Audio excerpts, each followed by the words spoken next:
Billionaire psycho ಭಾಗ 17. ನಮ್ಮ ಚಾನಲ್ಗೆ ನೀವಿನ್ನೂ ಸಬ್ಸ್ಕ್ರೈಬ್ ಆಗಿಲ್ಲ ಅಂದರೆ ಕೂಡಲೇ ಸಬ್ಸ್ಕ್ರೈಬ್ ಆಗಿ. ಹೇ ನಿಖಿಲ್, ನನ್ನ ಮಗನನ್ನು ಈ ಪರಿಸ್ಥಿತಿಗೆ ತಂದು ನೀನು ಹಾಗೆ ಎಲ್ಲಿಗೆ ಹೋಗ್ತಾ ಇದೆಯಾ? ರಕ್ತದ ಮಡುವಿನಲ್ಲಿ ಬಿದ್ದಿರೋ ನನ್ನ ಮಗನ ಮೈ ಮೇಲೆ ಕೈ ಹಾಕಲು ನಿನಗೆ ಎಷ್ಟು ಧೈರ್ಯ? ಅವನ ತಪ್ಪು ಏನೂ ಇರಲಿಲ್ಲ, ಅವನು ಸುಮ್ಮನೆ ನಿಂತಿದ್ದ ಅಷ್ಟೇ ಎಂದು ರಮ್ಯಾ ನೆಲದ ಮೇಲೆ ಪ್ರಜ್ಞೆ ತಪ್ಪಿ ಬಿದ್ದಿದ್ದ ಯಶ್ನನ್ನು ಗಟ್ಟಿಯಾಗಿ ಅಪ್ಕೊಂಡು ಜೋರಾಗಿ ಗೋಳಿಟ್ಲು. ಅಷ್ಟರಲ್ಲೇ ಅಲ್ಲಿಗೆ ಬಂದಂತಹ ಕೆಲವು ವೇಟರ್ಗಳು ರಕ್ತಸಿಕ್ತನಾಗಿದ್ದ ಯಶ್ನನ್ನು ಎತ್ತಿ ಮೇಲಿನ ಮಹಡಿಯ ರೂಮಿಗೆ ಕರೆದೊಯ್ದರು. ಪಾರ್ಟಿಗೆ ಬಂದಿದ್ದ ಪ್ರಮುಖ ವೈದ್ಯರೊಬ್ಬರನ್ನ ತಕ್ಷಣವೇ ಯಶ್ನನ್ನು ಪರೀಕ್ಷಿಸಲು ಅವರು ಹಿಂದೆ ಕಳಿಸ್ಕೊಟ್ರು.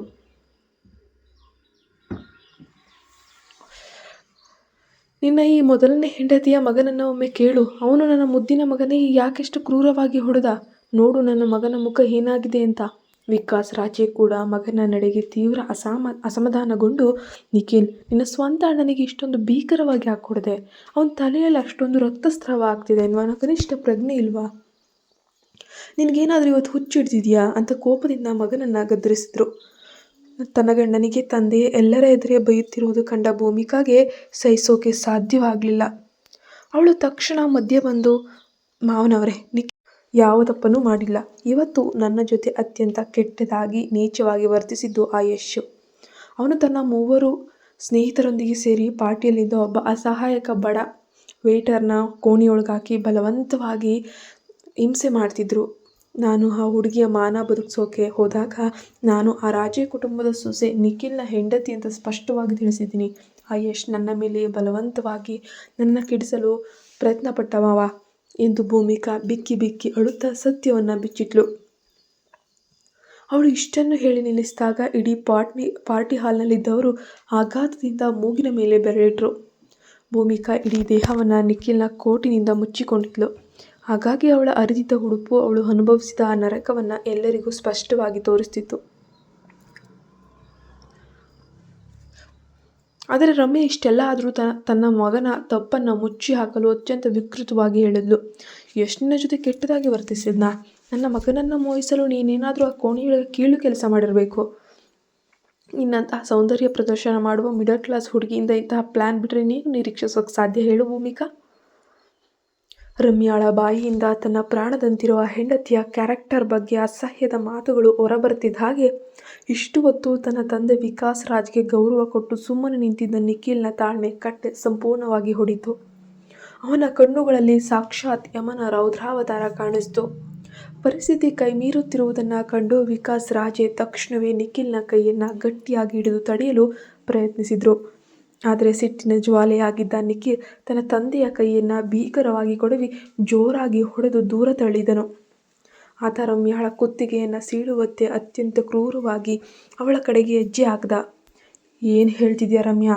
ಭೂಮಿಕಾಳಂತಹ ಪವಿತ್ರವಾದ ಹುಡುಗಿಯ ಬಗ್ಗೆ ಇಡೀ ಜಗತ್ತಿನ ಎದುರು ಅಸಹ್ಯವಾಗಿ ಮಾತಾಡೋಕೆ ನಿನಗೆ ಎಷ್ಟು ಧೈರ್ಯ? ನಿಖಿಲ್ ಅವನ ಕಣ್ಣುಗಳಲ್ಲಿ ದಗದಗಿಸುವ ಆ ಕೊಲೆಗಡುಕ ಕೋಪವನ್ನು ಕಂಡ ರಮ್ಯಾಳ ಇಡೀ ದೇಹ ನಡುಗಿತ್ತು. ಆಕೆ ಅಪಾರವಾಗಿ ಎದುರಿ ಜಿಯೋ ಭಯದಿಂದ ತಕ್ಷಣ ಹಿಂದಕ್ಕೆ ಹೆಜ್ಜೆ. ವಿಕಾಸ್, ನೋಡು ನಿನ್ನ ಮಗನನ್ನು. ನಾನು ಮೊದಲೇ ಹೇಳಿದ್ದೆ, ಈ ಮೊದಲನೇ ಹೆಂಡತಿಯ ಮಗ ಬರೀ ಸೈಕೋ ಅಂತ. ಇವನನ್ನು ತಕ್ಷಣವೇ ಯಾವುದಾದ್ರೂ ಮೆಂಟಲ್ ಹಾಸ್ಪಿಟಲ್ಗೆ ಸೇರಿಸು. ಇಡೀ ಪಾರ್ಟಿಯ ಎದುರು ತನ್ನ ಸಾಕು ತಾಯಿಯ ಜೊತೆ ಈಗ ಹೀಗೆ ಕಣ್ಣು ಹುರುಳಿಸಿ ಮಾತಾಡ್ತಿದ್ದಾನೆ ನೋಡು ಎಂದು ರಮ್ಯಾ ನಡುಗುವ ಧ್ವನಿಯಲ್ಲಿ ವಿಕಾಸ್ ರಾಜೇ ಅವರ ಹಿಂದೆ ಅಡಗಿಕೊಳ್ಳುತ್ತಾ ಕಿರಿಚಿದ್ಲು. ನಿಖಿಲ್ ವಿಕೃತವಾಗಿ ನಗುತ್ತಾ ರಮ್ಯಾಳನ್ನು ತದೇಕ ಚಿತ್ತದಿಂದ ನೋಡ್ತಾನೆ. ರಮ್ಯಾ, ನನ್ನ ಸೈಕೋ ಎನ್ನುವ ಮುನ್ನ ಮೊದಲು ನಿನ್ನ ಈ ಹಾಳಾದ ಮಗ ಯಶ್ನನ್ನು ಕತ್ತಲೆ ಕೋಣೆಯಲ್ಲಿ ಹಾಕಿ ಕೂಡು ಹಾಕು. ಈ ನಗರದಲ್ಲಿ ಕಣ್ಣಿಗೆ ಕಂಡ ಎಲ್ಲ ಗೌರವಾನ್ವಿತ ಹುಡುಗಿಯರ ಜೊತೆ ಅತ್ಯಂತ ಕೆಟ್ಟದಾಗಿ ನೀಚವಾಗಿ ವರ್ತಿಸುವುದು ಅವನಿಗೆ ಹುಟ್ಟುತ್ತಲೇ ಬಂದಿರೋ ಕಾಯಿಲೆ. ಆದರೂ ನೀನು ಅವನನ್ನು ಹೇಗೆ ತಾನೇ ತಿದ್ದಲು ಸಾಧ್ಯ ಹೇಳು? ಏಕೆಂದರೆ ಕಂಡವರ ಮನೆ ಮುರಿದು ಇನ್ನೊಬ್ಬರ ಸಂಸಾರಕ್ಕೆ ಬೆಂಕಿ ಇಟ್ಟು ಬದುಕುವ ಈ ನೀಚ ಪ್ರತಿಭೆಗಳು ಆ ಯಶ್ ಬೇರೇನೂ ಕಲ್ತಿಲ್ಲ. ಅದನ್ನು ಖುದ್ದು ತನ್ನ ಹೆತ್ತ ತಾಯಿಯಿಂದ ನಿನ್ನಿಂದಲೇ ಜನ್ಮಜಾತವಾಗಿ ಪಡೆದುಕೊಂಡಿದ್ದಾನೆ ಎಂದು ನಿಖಿಲ್ ಇಡೀ ಉದ್ಯಮ ರಂಗದ ಪ್ರಭಾವಿ ಜನರ ಎದುರಲ್ಲೇ ರಮ್ಯಾಳ ಹಳೆ ಇತಿಹಾಸದ ಮುಖವಾಡವನ್ನು ಒಂದೇ ಮಾತಿನಲ್ಲಿ ಕಳಚಿ ಹಾಕ್ತಾನೆ. ನಿಖಿಲ್ ಬಾಯಿ ಮುಚ್ಚು. ತನ್ನ 2ನೇ ಹೆಂಡತಿಯ ಅಸಲಿ ಕಥೆಯನ್ನು ಮಗ ಎಲ್ಲರ ಎದುರು ಹೇಳಿದ್ದನ್ನು ಕೇಳಿ ತಂದೆ ವಿಕಾಸ್ ರಾಜ್ ತೀವ್ರ ಆಕ್ರೋಶದಿಂದ ಇಡೀ ಹಾಲ್ ನಡುಗುವಂತೆ ಜೋರಾಗಿ ಕೂಗ್ತಾನೆ. ಆ ಭೀಕರ ಘಟನೆಯ ನಂತರ ನಿಖಿಲ್ ಮತ್ತು ಭೂಮಿಕಾ ತಮ್ಮ ಮನೆಗೆ ಹಿಂತಿರುಗಿದ್ರು. ಆದರೆ ಭೂಮಿಕಾ ಇನ್ನೂ ಕೂಡ ಆ ಕರಾಳ ರಾತ್ರಿಯ ಆಘಾತದಿಂದ ಪೂರ್ತಿಯಾಗಿ ಹೊರಬಂದಿರಲಿಲ್ಲ. ಅವಳ ಮನಸ್ಸನ್ನು ಹಗುರ ಮಾಡಲು ಡಾಕ್ಟರ್ ಆರ್ಯನ್ ಮನೆಗೆ ಬಂದಿದ್ದ. ಆತ ಭೂಮಿಕಾಳನ್ನು ಒಂಟಿಯಾಗಿ ಕರೆದು ಮಾತಾಡಿಸೋಕೆ ಶುರು ಮಾಡ್ತಾನೆ. ಭೂಮಿಕಾ, ಇಷ್ಟೆಲ್ಲ ಆದಮೇಲೂ ನೀನು ನಿಖಿಲ್ನನ್ನು ಮನಸ್ಸಾರೆ ಪ್ರೀತಿಸ್ತಿದೀಯಾ ಎನ್ನುವ ಸತ್ಯ ನಿನಗೆ ಯಾಕೆ ಇನ್ನೂ ಅರ್ಥವಾಗ್ತಾ ಇಲ್ಲ? ನಿನ್ನ ಇಡೀ ಜೀವನದುದ್ದಕ್ಕೂ ಅತ್ಯಂತ ಸುರಕ್ಷಿತವಾಗಿ ಹತ್ತಿರ ಇಟ್ಕೊಳ್ಬೇಕಾದ ಆ ನಿಖಿಲ್ ಪ್ರೀತಿಯನ್ನು ಕೇವಲ ಒಂದು ಕಾಂಟ್ರಾಕ್ಟ್ ಹೆಸರಿನಲ್ಲಿ ನೀನು ಯಾಕೆ ದೂರ ತಳ್ತಿದೀಯಾ? ಒಂದು ವೇಳೆ ನೀನು ಅವನನ್ನು ಪ್ರೀತಿಸ್ತಾ ಇದ್ದರೆ ಅದನ್ನು ನಿನ್ನ ಮನಸ್ಸಿನಲ್ಲಿ ಅಡಗಿಸಿಡಬೇಡ ಭೂಮಿಕಾ, ಮೊದಲು ಅದನ್ನು ಒಪ್ಕೋ ಅಂತ ಹೇಳ್ತಾನೆ ಆರ್ಯನ್. ಭೂಮಿಕಾ ಶೂನ್ಯವಾಗಿ ನೆಲದ ಕಡೆ ನೋಡ್ತಾ ಇದ್ಲು. ಅದನ್ನು ಕಂಡ ಆರ್ಯನ್ ಅವಳನ್ನು ಮತ್ತಷ್ಟು ಪ್ರಚೋದಿಸಲು ಯತ್ನಿಸುತ್ತಾ, ಯಾಕೆ ಭೂಮಿಕಾ, ನೀನು ಸ್ವಂತ ಭಾವನೆಗಳನ್ನು ಹೊರಗೆ ಹೇಳಿಕೊಳ್ಳಲು ನಿನಗೆ ಅಷ್ಟೊಂದು ಭಯವೇ? ಅಥವಾ ಇಡೀ ಜಗತ್ತು ಹೇಳುವ ಹಾಗೆ ಆ ನಿಖಿಲ್ ಬರೀ ಸೈಕೋ, ಒಬ್ಬ ಮಾನಸಿಕ ಅಸ್ವಸ್ಥ ಅಂತ ನೀನು ಕೂಡ ಭಾವಿಸ್ತೀಯಾ? ಹಾಗಾಗಿಯೇ ಆತ ನಿನ್ನ ಪವಿತ್ರವಾದ ಪ್ರೀತಿಗೆ ಸಂಪೂರ್ಣವಾಗಿ ಅನರ್ಹ ಅಂತ ನೀನು ನಿರ್ಧರಿಸಿಬಿಟ್ಟಿದೀಯಾ ಎಂದು ಆರ್ಯನ್ ಆ ಅರ್ಹನಲ್ಲ ಎನ್ನುವ ಕಠೋರ ಪದವನ್ನು ಬಳಸುವ ಮೂಲಕ ಭೂಮಿಕಾಳನ್ನು ಒಮ್ಮೆಗೆ ಕೆರಳಿಸ್ತಾನೆ. ಡಾಕ್ಟರ್ ಆರ್ಯನ್, ಸಾಕ್ ಮಾಡಿ. ಆತ ಪ್ರೀತಿಗೆ ಅಯೋಗ್ಯನಲ್ಲ ಅಂತ ಹೇಳಲು ನೀವು ಯಾರು? ಭೂಮಿಕಾ ಪೂರ್ತಿ ಕೋಪದಿಂದ ಎದ್ದು ನಿಂತಳು. ಅವಳ ಕಣ್ಣುಗಳಲ್ಲಿ ನಿಖಿಲ್ ಮೇಲಿನ ಅಪಾರವಾದ ಪ್ರೀತಿ ಜ್ವಾಲೆಯಂತೆ ಎದ್ದು ಕಾಣ್ತಿತ್ತು. ನಿಖಿಲ್ನ ಪ್ರೀತಿ ಸೇರಿದಂತೆ ಜಗತ್ತಿನ ಪ್ರತಿಯೊಂದು ಅತ್ಯುನ್ನತ ಸಂತೋಷಕ್ಕೂ ಸಂಪೂರ್ಣವಾಗಿ ಅರ್ಹನಾಗಿದ್ದಾನೆ. ಮತ್ತು ಹೌದು, ನಾನಿವತ್ತು ಎಲ್ಲರ ಎದುರು ಹೆಮ್ಮೆಯಿಂದ ಒಪ್ಕೊಳ್ತೇನೆ, ನಾನು ನಿಖಿಲ್ನನ್ನು ನನ್ನ ಪ್ರಾಣಕ್ಕಿಂತಲೂ ಹೆಚ್ಚಾಗಿ ಪ್ರೀತಿಸ್ತೇನೆ.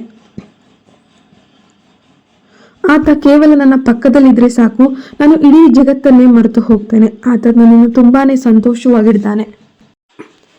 ನನ್ನ ಪ್ರಪಂಚದ ಯಾವುದೇ ವ್ಯಕ್ತಿ ಗಂಡ ನೋಡಿಕೊಳ್ಳೋದಷ್ಟು ಅತ್ಯಂತ ಜಾಗರೂಕತೆಯಿಂದ ಪ್ರೀತಿಯಿಂದ ನೋಡ್ಕೊಳ್ತಾನೆ. ನನ್ನ ಜೀವನದ ಕೊನೆಯ ಉಸಿರಿರೋವರೆಗೂ, ನನ್ನ ಮುಂದಿನ 7 ಜನ್ಮದಲ್ಲೂ ನಾನು ಕೇವಲ ಅವನ ಜೊತೆಯಷ್ಟೇ ಇರಲು ಬಯಸ್ತೇನೆ.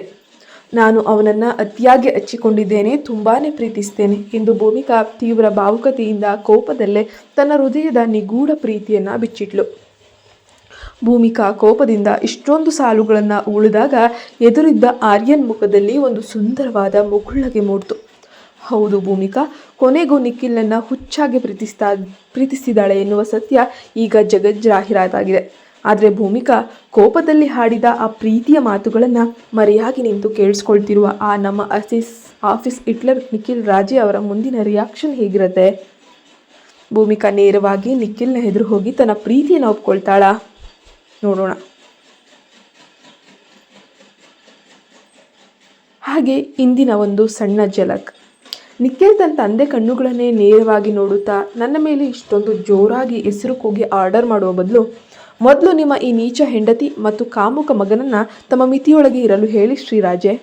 ಇವತ್ತಿನ ನಂತರ ಅವರಲ್ಲಿ ಯಾರಾದರೂ ಒಬ್ಬರು ಕನಿಷ್ಠ ನನ್ನ ಹೆಂಡತಿ ಭೂಮಿಕಾಳ ಜೊತೆ ಮತ್ತೆ ಹಾಗೆ ಕೆಟ್ಟದಾಗಿ ಮಾತಾಡಲು, ಅವಳ ಚಾರಿತ್ರ್ಯದ ಮೇಲೆ ಬೆರಳು ತೋರಿಸಲು ಯತ್ನಿಸಿದರೆ ನಾನು ಇಡೀ ಜಗತ್ತಿನ ಎದುರು ಭರವಸೆ ನೀಡ್ತೇನೆ, ನೀವು ನನ್ನ ಜೀವನದಲ್ಲಿ ನೋಡಿರದ ಅತ್ಯಂತ ಕ್ರೂರವಾದ ಕೆಟ್ಟ ರೂಪವನ್ನು ನೋಡಬೇಕಾಗ್ತದೆ, ನೆನಪಿಡಿ ಎಂದು ಇಡೀ ರಾಜೇ ಕುಟುಂಬಕ್ಕೆ ಮರಣ ಶಾಸನವನ್ನೇ ಬರೆದಿದ್ದ.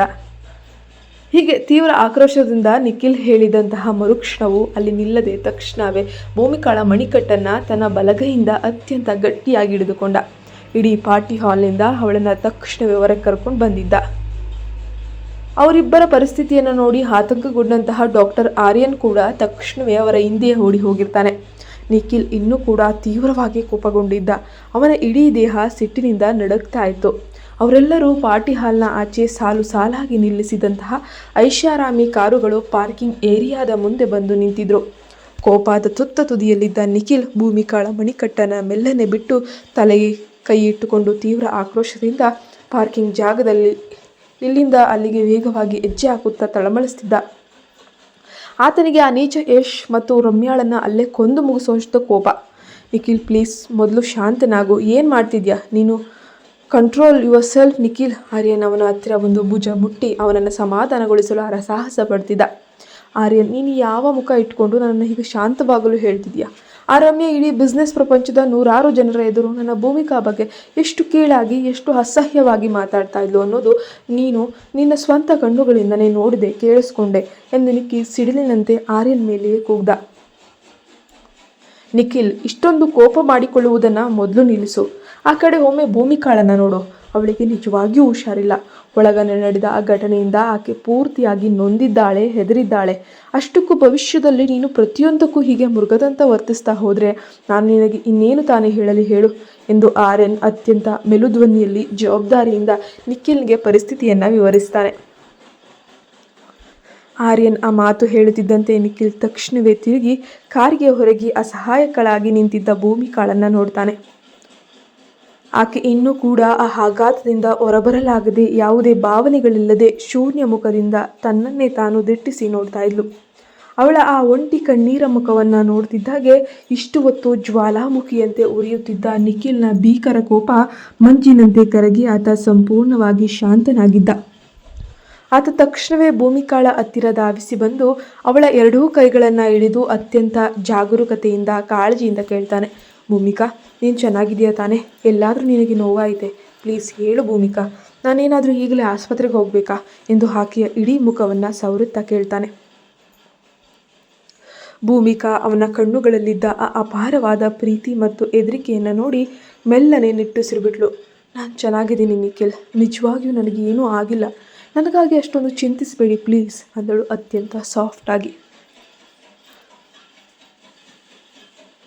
ನೀನು ಇಲ್ಲೇ ಕಾರಿಗೆ ಹೊರಗೆ ವಿಶ್ರಾಂತಿ ತಗೋ ಭೂಮಿಕಾ, ನಾನು ಕೇವಲ ಒಂದೇ ಒಂದು ನಿಮಿಷದಲ್ಲಿ ಹೋಗಿ ನಿನಗಾಗಿ ಕುಡಿಯಲು ನೀರು ತಂದು ಕೊಡ್ತೀನಿ ಅಂತ ಹೇಳಿದ ನಿಖಿಲ್ ತಕ್ಷಣವೇ ನೀರು ತರಲು ಒಳಗಡೆ ಓಡ್ತಾನೆ. ನಿಖಿಲ್ ಅಲ್ಲಿಂದ ಹೋದ ತಕ್ಷಣ ಪಕ್ಕದಲ್ಲಿ ನಿಂತಿದ್ದ ಡಾಕ್ಟರ್ ಆರ್ಯನ್ ಭೂಮಿಕಾಳ ಹತ್ತಿರ ಬಂದು ಅತ್ಯಂತ ಆಪ್ತತೆಯಿಂದ ಕೇಳ್ತಾನೆ. ಭೂಮಿಕಾ, ನೀನು ನಿಜವಾಗಿಯೂ ಚೆನ್ನಾಗಿದೆಯಾ ಅಲ್ವಾ? ಒಳಗಡೆ ಆ ಯಶ್ ನಿನ್ನ ಜೊತೆ ಆತಂಕದಿಂದ ಕೇಳಿದ. ಹೌದು ಆರ್ಯನ್, ನಾನು ಚೆನ್ನಾಗಿದ್ದೇನೆ, ತುಂಬಾ ಧನ್ಯವಾದಗಳು. ಭೂಮಿಕಾ ನಿಟ್ಟುಸಿರು ಬಿಡುತ್ತಾ ಕಾರಿಗೆ ಹೊರಗೆ ಹೇಳಿದ್ಲು. ಇವತ್ತು ಸರಿಯಾದ ಸಮಯಕ್ಕೆ ನೀನು ಬಂದು ಆ ನಿಖಿಲನ್ನು ತಡೆದೇ ಹೋಗಿದ್ರೆ ಖಂಡಿತವಾಗಿಯೂ ಆತ ಇವತ್ತು ಯಶ್ನನ್ನು ಅಲ್ಲೇ ಪ್ರಾಣ ಸಹಿತ ಬಿಡ್ತಿರ್ಲಿಲ್ವೋ ಎಂದಳು ಭೀತಿಯಿಂದ. ಆರ್ಯನ್ ಅವಳನ್ನೇ ಸೂಕ್ಷ್ಮವಾಗಿ ನೋಡುತ್ತಾ ಮೆಲ್ಲನೆ ಕೇಳ್ತಾನೆ. ಆದರೆ ನೀವಿಬ್ಬರು ಈ ಮದುವೆ ಒಪ್ಪಂದಕ್ಕೆ ಯಾಕೆ ಸಹಿ ಹಾಕಿದ್ದೀರಿ? ಒಂದು ವೇಳೆ ನೀನು ಅವನನ್ನು ಪ್ರೀತಿಸ್ತಿದ್ರೆ ಈ ಒಪ್ಪಂದದ ಅವಧಿ ಮುಗಿದ ಮೇಲೆ ಅವನನ್ನು ನಿನ್ನ ಜೀವನದಿಂದ ಯಾಕೆ ದೂರ ಹೋಗ್ಬಿಡ್ತಾ ಇದೆಯಾ ಎಂದು ನೇರವಾಗಿ ಪ್ರಶ್ನೆಯನ್ನು ಕೇಳಿದ. ಈ ಸಮಯದಲ್ಲಿ ಆ ಪ್ರಶ್ನೆ ಕೇಳಬೇಕಿತ್ತೋ ಬೇಡವೋ ಗೊತ್ತಿಲ್ಲ, ಆದರೆ ಈ ಒಂದು ಕ್ಷಣದಲ್ಲಿ ಸತ್ಯ ಹೊರಗೆ ಬರುತ್ತೆ ಅನ್ನೋ ನಂಬಿಕೆ. ಆರ್ಯನ್ ಹಾಡಿದ ಆ ಒಂದು ಮಾತುಗಳ ಕೇಳಿ ಭೂಮಿಕಾ ಒಂದು ಕ್ಷಣ ಸಂಪೂರ್ಣವಾಗಿ ದಿಗ್ಭ್ರಮೆಗೊಂಡ್ಳು. ಏನೋ ಪ್ರೀತಿ? ಆರ್ಯನ್, ನೀನೇನು ಹೇಳ್ತಿದ್ಯಾ ಅಂತಲೇ ನನಗೆ ಅರ್ಥ ಆಗ್ತಿಲ್ಲ. ನಾನು ನಿಖಿಲ್ನ ಗುಣವನ್ನು, ಆತನ ಜವಾಬ್ದಾರಿಯನ್ನು ಗೌರವಿಸ್ತೇನೆ, ಮೆಚ್ಚುತ್ತೇನೆ ಅಷ್ಟೇ ಹೊರತು ನಾನು ಅವನ ಪ್ರೀತಿಸ್ತಾ ಇಲ್ಲ ಅಂತ ಸುಳ್ಳು ಹೇಳಿ ತನ್ನ ಭಾವನೆಗಳನ್ನು ಮರೆಮಾಡಲು ಯತ್ನಿಸಿದ್ಲು ಭೂಮಿಕಾ. ನಿಖಿಲ್ ಆರಂಭದಲ್ಲಿ ನಿನಗೆ ಏನೆಲ್ಲ ತೊಂದರೆ ಕೊಟ್ಟಿದ್ದಾನೆ, ಹೇಗೆಲ್ಲ ನಡ್ಕೊಂಡಿದ್ದಾನೆ ಅನ್ನೋ ಪ್ರತಿಯೊಂದು ವಿಚಾರ ನನಗೆ ಗೊತ್ತಿದೆ. ಆರ್ಯನ್ ಅತ್ಯಂತ ಮೃದುವಾಗಿ ಹೇಳಲು ಶುರು ಮಾಡ್ತಾನೆ. ಅವನು ನಿನ್ನನ್ನು ಒಪ್ಪಂದದ ಮದುವೆಗೆ ಬಲವಂತಪಡಿಸಿದ್ದಕ್ಕೆ ಒಳಗೊಳಗೆ ತುಂಬಾ ನೊಂದಿದ್ದಾನೆ. ಆರಂಭದಲ್ಲಿ ನಿನ್ನನ್ನು ಅವಮಾನಿಸಲು ನನ್ನ ಸಹಾಯ ಕೇಳಿದಾಗಲೂ ಆತನ ಮನಸ್ಸಿನಲ್ಲಿ ಅಪಾರವಾದ ತಪ್ಪಿತಸ್ಥ ಭಾವನೆ ಇತ್ತು. ತನ್ನ ನೋವು ಮತ್ತು ವೈಯಕ್ತಿಕ ಸಮಸ್ಯೆಗಳನ್ನು ಹಂಚಿಕೊಳ್ಳಲು ಈ ಜಗತ್ತಿನಲ್ಲಿ ಅವನಿಗೆ ನನ್ನನ್ನು ಬಿಟ್ಟರೆ ಬೇರೆ ಯಾರೂ ಇಲ್ಲ. ಹಾಗಾಗಿ ಅವನು ಪ್ರತಿಯೊಂದನ್ನು ನನ್ನ ಬಳಿ ಹೇಳ್ಕೊಳ್ತಾ ಇರ್ತಾನೆ. ನಾನು ನಿನ್ನ ಖಾಸಗಿ ವಿಷಯದಲ್ಲಿ ಹಸ್ತಕ್ಷೇಪ ಮಾಡ್ತಿದ್ದೀನಿ ಅಂತ ನಿನಗೆ ಬೇಸರವಾಗೋದಿಲ್ಲ ಅಂತ ನಾನು ಭಾವಿಸ್ತೇನೆ ಎಂದನು ಆಪ್ತತೆಯಿಂದ. ಭೂಮಿಕಾ ಆರ್ಯನ್ನ ಪ್ರಾಮಾಣಿಕತೆಯನ್ನು ಕಂಡು ಮೆಲ್ಲನೆ ತಲೆ ಹಾಡಿಸಿ, ಸರಿ ಆರ್ಯನ್, ನಿನ್ನ ಮಾತು ನನಗೆ ಖಂಡಿತ ಅರ್ಥ ಆಗ್ತಾ ಇದೆ ಎಂದಳು ತಗ್ಗಿದ ಧ್ವನಿಯಲ್ಲಿ. ಇಷ್ಟೆಲ್ಲ ಅರ್ಥ ಮಾಡಿಕೊಂಡ ಮೇಲೂ ಭೂಮಿಕಾ, ನೀನು ಆ ನಿಖಿಲ್ನನ್ನು ಹುಚ್ಚಾಗಿ ಪ್ರೀತಿಸಿದೆ ಎನ್ನುವ ಸತ್ಯವನ್ನು ನೀನು ಸ್ವಂತ ಮನಸ್ಸಿಗೆ ಯಾಕೆ ಒಪ್ಕೊಳ್ಳೋಕೆ ಸಾಧ್ಯ ಆಗ್ತಾ ಇಲ್ಲ? ಆರ್ಯನ್ ಅವಳನ್ನು ಮತ್ತಷ್ಟು ಪ್ರಚೋದಿಸಲು ಹೆಜ್ಜೆ ಮುಂದೆ ಇಡ್ತಾನೆ. ನಿನ್ನ ಇಡೀ ಜೀವನದುದ್ದಕ್ಕೂ ಅತ್ಯಂತ ಸುರಕ್ಷಿತವಾಗಿ ಹತ್ತಿರ ಇಟ್ಕೊಳ್ಬೇಕಾದ ಈ ನಿಖಿಲ್ನ ಪ್ರೀತಿ ಅನ್ನೋ ಒಂದು ಕಾಂಟ್ಯಾಕ್ಟ್ ಹೆಸರಿನಲ್ಲಿ ನೀನು ಯಾಕೆ ಬಿಟ್ಕೊಡ್ತಾ ಇದೆಯಾ? ದಯವಿಟ್ಟು ಅವನನ್ನು ಬಿಟ್ಕೊಡ್ಬೇಡ. ಒಂದು ವೇಳೆ ನೀನು ಅವನನ್ನು ನಿಜವಾಗಿಯೂ ಪ್ರೀತಿಸ್ತಾ ಇದ್ದರೆ ಅದನ್ನು ಇಡೀ ಜಗತ್ತಿನ ಎದುರು ಒಪ್ಕೊಬಿಡು ಭೂಮಿಕಾ. ನಿನ್ನ ಸ್ವಂತ ಭಾವನೆಗಳನ್ನು ಎದುರಿಸಲು ನೀನು ಇಷ್ಟೊಂದು ಹೆದರುತ್ತಿದೆಯಾ? ಅಥವಾ ಇಡೀ ಜಗತ್ತು ಹೇಳುವ ಹಾಗೆ ಆತ ಬರೀ ಸೈಕೋ ಅಂತ, ಒಬ್ಬ ಮಾನಸಿಕ ಅಸ್ವಸ್ಥ ಅಂತ ನೀನು ಕೂಡ ಭಾವಿಸ್ತೀಯಾ? ಹಾಗಾಗಿ ಆತ ನಿನ್ನ ಪವಿತ್ರವಾದ ಪ್ರೀತಿಗೆ ಸಂಪೂರ್ಣವಾಗಿ ಅನರ್ಹ ಅಂತ ನೀನು ನಿರ್ಧರಿಸಿಬಿಟ್ಟಿದೀಯಾ ಅಂತ ಹೇಳ್ತಾನೆ. ಆರ್ಯನ್ ಅರ್ಹನಲ್ಲ ಎನ್ನುವ ಕಠೋರ ಪದವನ್ನು ಬಳಸಿ ಭೂಮಿಕಾಳನ್ನು ಪೂರ್ತಿಯಾಗಿ ಅವಳ ಮನಸ್ಸಿನಲ್ಲಿರುವಂತಹ ಎಲ್ಲ ಆಸೆ, ಆಕಾಂಕ್ಷೆ, ಭಾವನೆಗಳನ್ನು ಕೆರಳಿಸ್ತಾನೆ. ಡಾಕ್ಟರ್ ಆರ್ಯನ್ ಸಾಕ್ ಮಾಡಿ, ಆತ ಪ್ರೀತಿಗೆ ಅಯೋಗ್ಯನಲ್ಲ ಅಂತ ಹೇಳೋ ಮೊದಲು ನೀವು ಯಾರು? ಭೂಮಿಕಾ ಪೂರ್ತಿ ಕೋಪದಿಂದ ಸಿಡಿದೆದ್ಲು. ಅವಳ ಕಣ್ಣುಗಳಲ್ಲಿ ನಿಖಿಲ್ ಮೇಲಿನ ಹಕ್ಕಿನ ಪ್ರೀತಿ ಜ್ವಾಲೆಯಂತೆ ಎದ್ದು ಹುರಿತಿತ್ತು. ನಿಖಿಲ್ನ ಪ್ರೀತಿ ಸೇರಿದಂತೆ ಜಗತ್ತಿನ ಪ್ರತಿಯೊಂದಕ್ಕೂ ಅತ್ಯುನ್ನತ ಸಂತೋಷಕ್ಕೂ ಸಂಪೂರ್ಣವಾಗಿ ಅರ್ಹನಾಗಿದ್ದಾನೆ. ಹೌದು, ನಾನು ಇವತ್ತು ಹೆಮ್ಮೆಯಿಂದ ಒಪ್ಕೊಳ್ತೇನೆ. ನಾನು ನಿಖಿಲ್ನನ್ನು ಪ್ರೀತಿಸ್ತೀನಿ. ನಾನು ಅವನನ್ನು ತುಂಬಾ ಪ್ರೀತಿಸ್ತೀನಿ. ಆತ ನನ್ನನ್ನು ಪ್ರಪಂಚದಲ್ಲಿ ಅತ್ಯಂತ ಸಂತೋಷವಾಗಿರ್ತಾನೆ. ಅವನೊಂದಿಗೆ ಕಳೆಯುವಂತಹ ಪ್ರತಿಯೊಂದು ಕ್ಷಣ ನಾನು ಪ್ರಾಣದಂತೆ ಇಷ್ಟಪಡ್ತೀನಿ. ಆತ ನನ್ನನ್ನು ತನ್ನ ಕಣ್ಣಿನ ಪಾಪೆಯಂತೆ ಚೆನ್ನಾಗಿ ನೋಡ್ಕೊಳ್ತಾನೆ. ನನ್ನ ಜೀವನದ ಕೊನೆಯ ಉಸಿರಿರೋವರೆಗೂ ನನ್ನ ಇಡೀ ಜೀವನವನ್ನು ನಾನು ಕೇವಲ ಅವನ ಜೊತೆಯಷ್ಟೇ ಕಳೆಯಲು ಬಯಸ್ತೇನೆ. ನಾನು ಅವನನ್ನು ಅತ್ಯಂತ ಹೆಚ್ಚಾಗಿ ಪ್ರೀತಿಸ್ತೇನೆ ಎಂದು ಭೂಮಿಕಾ ತೀವ್ರ ಭಾವುಕತೆಯಿಂದ ಕೋಪದಲ್ಲೇ ತನ್ನ ಹೃದಯದ ನಿಗೂಢ ಪ್ರೀತಿಯನ್ನು ಬಿಚ್ಚಿಟ್ಲು. ಭೂಮಿಕಾ ಕೋಪದಿಂದ ಇಷ್ಟೊಂದು ಸಾಲುಗಳನ್ನು ಒಪ್ಕೊಂಡಾಗ ಎದುರಿದ್ದ ಆರ್ಯನ್ ಮುಖದಲ್ಲಿ ಒಂದು ಸುಂದರವಾದ ಜಯಶಾಲಿಯ ಮುಗುಳ್ನಗೆ ಮೂಡಿತು. ಭೂಮಿಕಾ, ನೀನು ಅವನನ್ನು ಪ್ರಾಣಕ್ಕಿಂತ ಹೆಚ್ಚಾಗಿ ಪ್ರೀತಿಸ್ತಿದೀಯಾ ಎನ್ನುವುದು ನನಗೆ ಮೊದಲೇ ಗೊತ್ತಿತ್ತು. ಆರ್ಯನ್ ನಗುತ್ತಾ ಸಮಾಧಾನದ ಧ್ವನಿಯಲ್ಲಿ ಹೇಳ್ತಾನೆ. ಮತ್ತು ನಾನು ನಿನಗೆ ಭರವಸೆಯೊಂದಿಗೆ ಹೇಳ್ತಿದ್ದೀನಿ, ಆ ನಿಖಿಲ್ ಕೂಡ ನಿನ್ನನ್ನು ತನ್ನ ಜೀವಕ್ಕಿಂತ ಹೆಚ್ಚಾಗಿ ಪ್ರೀತಿಸ್ತಾನೆ. ಯಾಕಂದರೆ ನಾನು ಇಡೀ ಜೀವನದಲ್ಲಿ ಅವನನ್ನು ಇಷ್ಟೊಂದು ಭೀಕರ ಕೋಪದಲ್ಲಿ ಎಂದಿಗೂ ನೋಡಿರಲಿಲ್ಲ. ಅವನು ಕೊನೆಯ ಬಾರಿ ಇಷ್ಟೊಂದು ರೌದ್ರಾವತಾರ ತಾಳಿದ್ದು ಯಾರಿಗಾಗಿ ಗೊತ್ತಾ? ಯಾರೋ ಒಬ್ಬರು ಅವನ ಹೆತ್ತ ತಾಯಿಗೆ ಬಗ್ಗೆ ಅಸಹ್ಯವಾಗಿ ಮಾತಾಡಿದಾಗ ಮಾತ್ರ. ಆಮೇಲೆ ಜನರು ಅವನ ಬಗ್ಗೆ ಏನು ಹೇಳಿದರು, ಎಷ್ಟೇ ನಿಂದಿಸಿದ್ರು ಆತ ಎಂದಿಗೂ ಕೂಡ ತಲೆ ಕೆಡಿಸ್ಕೊಂಡಿರಲಿಲ್ಲ. ಆದರೆ ಇವತ್ತು ನಿನಗಾಗಿ, ಭೂಮಿಕಾಗಾಗಿ ಆತ ಇಡೀ ಸಮಾಜದ ಎದುರು ತನ್ನ ಅಣ್ಣ ತನ್ನದೇ ಯಶ್ನನ್ನು ಕೊಂದು ಮುಗಿಸುವಷ್ಟು ಭೀಕರವಾಗಿ ತಿರುಗಿಬಿದ್ದಿದ್ದಾನೆ ಅಂದರೆ ಅವನ ಮನಸ್ಸಿನಲ್ಲಿ ನಿನ್ನ ಸ್ಥಾನ ಎಲ್ಲಿದೆ ಅಂತ ನೀನೇ ಯೋಚಿಸಮ್ಮ ಎಂದನು ಅತ್ಯಂತ ಸ್ಪಷ್ಟವಾಗಿ. ಆರ್ಯನ್ ಹಾಡಿದ ಮಾತುಗಳು ಭೂಮಿಕಾಳ ಹೃದಯದ ಆಳಕ್ಕೆ ನೇರವಾಗಿ ತಟ್ಟಿದ್ವು. ಅವಳ ಕಣ್ಣುಗಳು ತೇವಗೊಂಡವು. ಅವಳು ನಂಬಲಾಗದ ಕಣ್ಣುಗಳಿಂದ ಆರ್ಯನನ್ನು ನೋಡುತ್ತಾ ಅತ್ಯಂತ ಮುಗ್ಧತೆಯಿಂದ ಕೇಳಿದ್ಲು, ಆರ್ಯನ್, ನಿನಗೆ ನಿಜವಾಗಿಯೂ ಖಚಿತವಾಗಿದೆಯಾ ಆತ ನಿಖಿಲ್ ನಿಜವಾಗಿಯೂ ನನ್ನನ್ನು ಅಷ್ಟೊಂದು ಪ್ರೀತಿಸ್ತಾನಾ ಎಂದು ಭಾವುಕಳಾಗಿ ಕೇಳಿದ್ಲು. ಭೂಮಿಕಾಳ ಮುಗ್ಧ ಪ್ರಶ್ನೆಗೆ ಆರ್ಯನ್ ತಕ್ಷಣವೇ ಅತ್ಯಂತ ಭರವಸೆಯಿಂದ ಉತ್ತರಿಸ್ತಾನೆ, ಹೌದು ಭೂಮಿಕಾ, ಆತ ನಿನ್ನನ್ನು ಪ್ರಾಣಕ್ಕಿಂತ ಹೆಚ್ಚಾಗಿ ಪ್ರೀತಿಸ್ತಾ ಇದ್ದಾನೆ ಎನ್ನುವುದು 100ಕ್ಕೆ 100 ಸತ್ಯ. ಆದರೆ ಆರಂಭದಲ್ಲಿ ನಿನಗೆ ಮಾಡಿದ ಅನ್ಯಾಯ, ಬಲವಂತದಿಂದ ಮದುವೆಯಿಂದಾಗಿ ತಾನು ನಿನ್ನ ಪ್ರೀತಿಗೆ ಅರ್ಹನಲ್ಲ, ತಾನೊಬ್ಬ ಪಾಪಿ ಎಂದು ಅವನು ಭಾವಿಸಿಬಿಟ್ಟಿದ್ದಾನೆ. ಆ ತಪ್ಪಿತಸ್ಥ ಭಾವನೆಯಿಂದ ಆತ ನಿನ್ನ ಪ್ರೀತಿಯನ್ನು ನಿನ್ನ ಎದುರು ಒಪ್ಕೊಳ್ತಿಲ್ಲ ಅಷ್ಟೆ. ಈಗ ತಾನೇ ಒಂದು ತಪ್ಪು ಹೆಜ್ಜೆ ಇಟ್ಟು ಸೋತಿದ್ಯಾ. ಇನ್ನು ಮುಂದೆ ಒಂದು ಹೆಜ್ಜೆ ನೀನೇ ಮುಂದೆ ಇಟ್ಟು ಪ್ರಯತ್ನಿಸು ಭೂಮಿಕಾ. ಅವನಿಗೆ ನಿನ್ನ ಪ್ರೀತಿಯನ್ನು ಒಪ್ಕೊಳ್ಳಲು ಒಂದು ಸುಂದರವಾದ ಅವಕಾಶವನ್ನು ಕೊಡು. ನೀನು ಹೃದಯದಲ್ಲಿರೋ ಈ ಪ್ರೀತಿನ ಹೀಗೆ ಮರೆಮಾಚಿ ಇಟ್ಕೊಂಡ್ರೆ ಅದು ನಿನಗೆ ಮತ್ತಷ್ಟು ನೋವನ್ನು ಕೊಡುತ್ತೆ.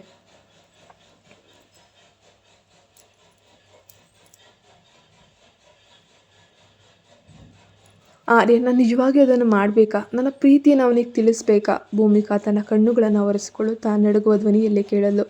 ಖಂಡಿತವಾಗಿಯೂ ಹೌದು ಭೂಮಿಕಾ, ನೀನು ಆ ಕೆಲಸವನ್ನು ಮಾಡಲೇಬೇಕು, ಆರ್ಯನ್ ದೃಢವಾದ ಧ್ವನಿಯಲ್ಲಿ ಹೇಳ್ದ. ಯಾರು ಏನು ಮಾಡಬೇಕು? ಆರ್ಯನ್, ನೀವಿಬ್ಬರು ಇಲ್ಲಿ ನಿಂತು ಏನು ಮಾತಾಡ್ತಿದ್ದೀರಿ? ಇದ್ದಕ್ಕಿದ್ದಂತೆ ಕೈಯಲ್ಲಿ 2 ನೀರಿನ ಬಾಟಲಿಗಳನ್ನು ಹಿಡ್ಕೊಂಡು ನಿಖಿಲ್ ಅಲ್ಲಿನ ವೇಗವಾಗಿ ನಡೆದು ಬಂದ. ಅವನ ಸಡನ್ ಎಂಟ್ರಿಯಿಂದ ಭೂಮಿಕಾ ಮತ್ತು ಆರ್ಯನ್ ಇಬ್ಬರು ಕೂಡ ಒಂದು ಕ್ಷಣ ಗಾಬರಿ ಆಗಿಬಿಡ್ತಾರೆ. ಆದರೆ ತಕ್ಷಣವೇ ಪರಿಸ್ಥಿತಿಯನ್ನು ನಿಭಾಯಿಸಿದ ಆರ್ಯನ್ ನಗುತ್ತಾ, ಏನಿಲ್ಲಪ್ಪ.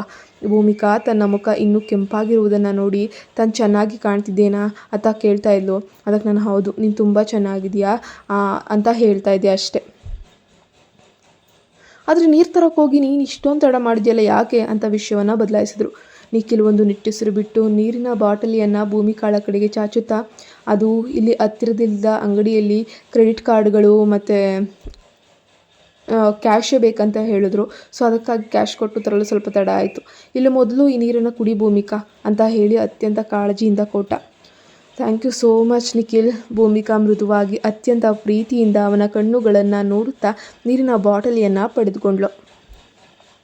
ಸರಿ, ಇನ್ನು ಇಲ್ಲಿ ನಿಲ್ಲುವುದು ಬೇಡ, ಮೊದಲು ಹೋಗಿ ಕಾರ್ನೊಳಗೆ ಹತ್ತು ಭೂಮಿಕಾ, ನಾವು ತಕ್ಷಣ ಮನೆಗೆ ಹೊರಟ್ಬಿಡೋಣ ಅಂತ ನಿಖಿಲ್ ಹೇಳಿದ ತಕ್ಷಣ ಭೂಮಿಕಾ ಮೆಲ್ಲನೆ ಕಾರಿನ ಹಿಂಬದಿಯ ಸೀಟಿನೊಳಗೆ ಹತ್ತಿ ಕುಳಿತುಕೊಂಡ್ಳು. ಆಕೆ ಕಾರಿನ ಗಾಜಿನ ಮೂಲಕವೇ ನಿಖಿಲ್ನೆಲ್ಲ ಇಂಟೆನ್ಸ್ ಆಗಿ ನೋಡ್ತಾ ಇದ್ಲು. ಭೂಮಿಕಾ ಕಾರ್ನೊಳಗೆ ಹೋದ ತಕ್ಷಣವೇ ನಿಖಿಲ್ ಅತ್ಯಂತ ಗಂಭೀರವಾದ ಮುಖಭಾವದೊಂದಿಗೆ ಆರ್ಯನ್ನ ಕಡೆಗೆ ತಿರುಗಿದ್ರು. ಆರ್ಯನ್, ನಾನು ಇಲ್ಲದ ಸಮಯದಲ್ಲಿ ನೀನು ಅವಳಿಗೆ ಯಾವುದೇ ಮೂರ್ಖತನದ ಒಂದು ಮಾತುಗಳನ್ನು ಹೇಳಿಲ್ಲ ತಾನೆ ಅಂತ ನಾನು ಭಾವಿಸ್ತೀನಿ. ಏನಾದರೂ ಹೇಳಿದ್ಯಾ ಎತ್ತಾ ಎಂದು ನಿಖಿಲ್ ತನ್ನ ರಗಡ್ ಧ್ವನಿಯಲ್ಲಿ ಕೇಳ್ತಾ ಇದ್ದಾನೆ. ಆರ್ಯನ್ ವಿಕೃತವಾಗಿ ನಗುತ್ತಾ ಅವನ ಭುಜದ ಮೇಲೆ ಕೈ ಹಾಕಿ, ಏ ನಿಖಿಲ್, ನೀನು ನನ್ನನ್ನು ಮೂರ್ಖ ಅಂತಿದ್ಯಾ ಅಥವಾ ಇವತ್ತು ಇಡೀ ಜಗತ್ತಿನ ಮುಂದೆ ನೀನು ತೋರಿಸಿದ ಆ ಸತ್ಯದ ಬಗ್ಗೆ ಮಾತಾಡ್ತಿದ್ಯಾ? ಮನುಷ್ಯ ಎಲ್ಲರ ಎದುರು ಸುಳ್ಳು ಹೇಳಬೇಡ. ನೀನು ನಿಜವಾಗಿಯೂ ಆ ಭೂಮಿಕಾಳನ್ನು ನಿನ್ನ ಪ್ರಾಣಕ್ಕಿಂತ ಹೆಚ್ಚಾಗಿ ಪ್ರೀತಿಸ್ತಿದೀಯ ತಾನೇ, ಅದನ್ನು ಒಪ್ಕೊಂಡ್ಬಿಡು ಅಂತ ರೇಗಿಸುತ್ತಾ ಆರ್ಯನ್, ನೀನು ಬಾಯಿ ಮುಚ್ಚು, ನಾನು ಅವಳನ್ನು ಎಂದಿಗೂ ಪ್ರೀತಿಸೋದಿಲ್ಲ, ಗೊತ್ತಾಯ್ತಾ? ನೀನು ಈ ಮೂರ್ಖವಾದವನ್ನು ನಿಲ್ಲಿಸು, ಸಾಕು ಮಾಡು ನಿನ್ನ ಈ ಮೂರ್ಖತನದ ಜೋಕ್ ಎಂದು ನಿಖಿಲ್ ಕೋಪದಿಂದ ತನ್ನ ಮುಖವನ್ನು ಬೇರೆ ಕಡೆ ತಿರುಗಿಸಿಕೊಂಡ. ಸುಳ್ಳು ಕೋಪ ಪ್ರದರ್ಶಿಸಿದ, ಆದರೆ ಅವನ ಹೃದಯ ಮಾತ್ರ ಭೂಮಿಕಾಳ ಹೆಸರಿಗೆ ಜೋರಾಗಿ ಬಡ್ಕೊಳ್ತಿತ್ತು. ಕತೆ ಮುಂದುವರಿಯುತ್ತೆ. ಟ್ಯೂನ್ ಆಗಿರಿ. ಮುಂದಿನ ಪ್ರೇಮಲೋಕದ ಅದ್ಭುತ ಸಂಚಿಕೆಗಾಗಿ ಕಾಯ್ತಾ ಇರಿ. ನಮ್ಮ ಚಾನಲ್ಗೆ ಸಬ್ಸ್ಕ್ರೈಬ್ ಆಗಿ, ಫಾಲೋ ಆಗಿ ಆ್ಯಂಡ್ ಲೈಕ್, ಶೇರ್, ಕಮೆಂಟ್ ಮಾಡೋದನ್ನು ಮರಿಬೇಡಿ. ಹೈಪ್ ಮಾಡಿ.